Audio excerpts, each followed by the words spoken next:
has to deal with a GFCI or a USB.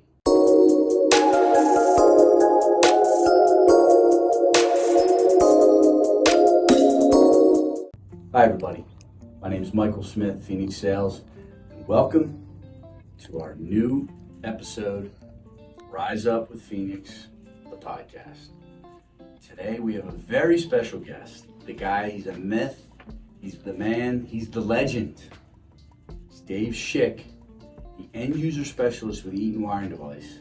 Right to the new lower profile, or are you gonna have to order a different SKU? It's going to be based on a certain amount of time frame. So the standard GFCIs are going to be done right away. Probably second or third quarter of next year, we're going to roll into the night lights and the healthcare. Okay. So we're going to have a low profile with those products. Okay. So, and the other things we've done with the GFCIs, because there are some other pain points, especially with the shutters, because you brought up. Oh yeah, especially because now shutters all have to be tamper resistant TR, so everybody complains about, God, that's so difficult to get the plug in there. Yeah, absolutely. Why is that? Absolutely. So we've made a change with our shutters, and I cut my wife's vacuum cleaner, which she wasn't too happy about with me. As long as it's so not you a can, Dyson. so That's you super can, expensive. so you can actually see that how easy the 2-wire plug actually goes into this. So I'll do that again.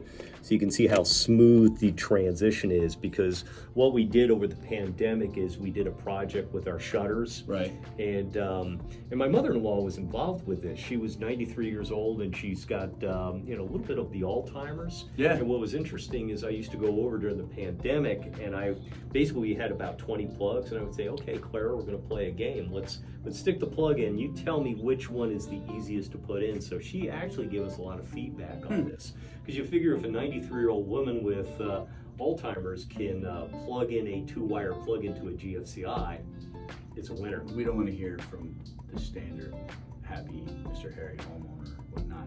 And, in the past, because there was 2 issues with shutters that used to drive homeowners nuts. And you talked about your mother-in-law, I'll tell you about my mother-in-law. 2 things that drove her nuts. First of all, you could see the shutter, which she didn't like. And apparently that's a big issue with a lot of people. Oh, it is. They don't want to It's see that absolutely white huge. shutter. And if you could see that white shutter in there, people don't like that. So you guys, did you change the colors? Yeah, we did, as a matter of fact. Okay. Matter of fact, we even went further than that. So if you look at the new GFCI right here, you can actually see we've got the black shutters, which we call invisible. Yeah. And then we put the TR on the side of the device rather than right here, because on the older style, you can actually see the TR and the white devices. Right. So we really cleaned up the devices, and I think we made them a lot better. Well, her complaint was any print that was on the face of that device was going to hold dirt. And she's correct. And that, again, that's her issue. So that'll be 1.5 issues with the old style GFCI. The other issue was to get the receptacle, to get the plug in there.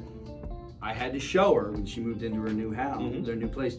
You have to do it at an angle, because that's what we all figured out. The new TRs came out with the shutters. The shutters were hard to, they were hard to interchange with, or hard to plug into. So you had to angle. But with this new style, there's no need to angle. There's no need to do that. And that's going to be a rolling change with all our devices. Okay. So not only do the GFCIs have it, but the USBs have it right now. And we're going to continue to install those new shutters. So what you're saying is Eaton Wiring Devices is actually listening to feedback from contractors, our mother-in-laws. Absolutely. And one of the biggest things is the double gang application.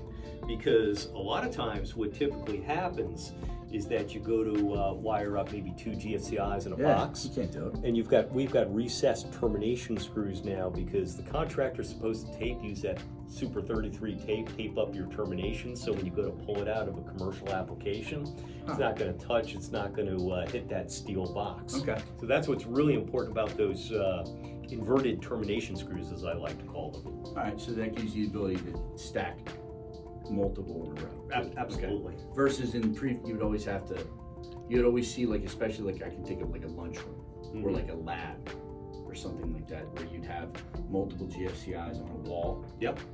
You would always have their own separate, they'd have their own separate single receptacle, a single box, single plate, because you can never stack the two of them together because there's not enough room. No, you couldn't. Think about, a Dunkin' Donuts, a Tim Hortons, Yeah. a Starbucks. Typically they have two devices gained together, whether it's Right. a USB or a GFCI. Okay. Those inverted termination screws are so important because, again, they might even shut down a critical care circuit in a healthcare facility. Interesting. We don't want that to happen. So. All right.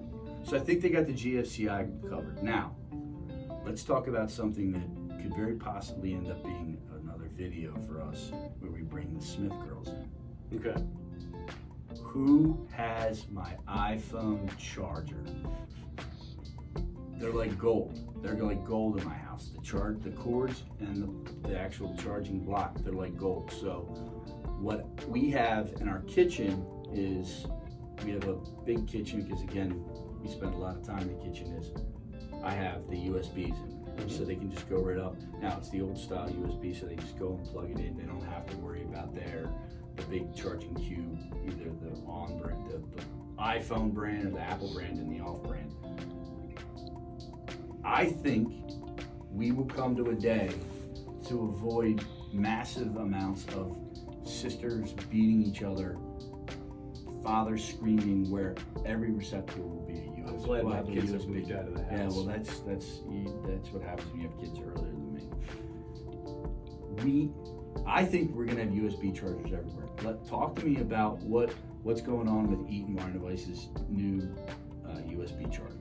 Well, again, we've been listening to the contractors out there because, let's face it, our USB, especially the A and the C, which is most popular, is really, really deep. And the reason why they're so popular is because the iPhones, what is the 13, 14, and 15 have come out with the Lightning charger. Yes. So as you can see by my finger, that's about 2 inches deep. So going into an 18 cubic box is not really feasible, especially for residential construction. So what we've done is we've actually made them shallow because of new chip technology. So you can see the new one here. You got basically about an inch wiring room in an 18 cubic inch box. And if I show you them in a plastering, we're going to give you about 1/4 of an inch back. Okay.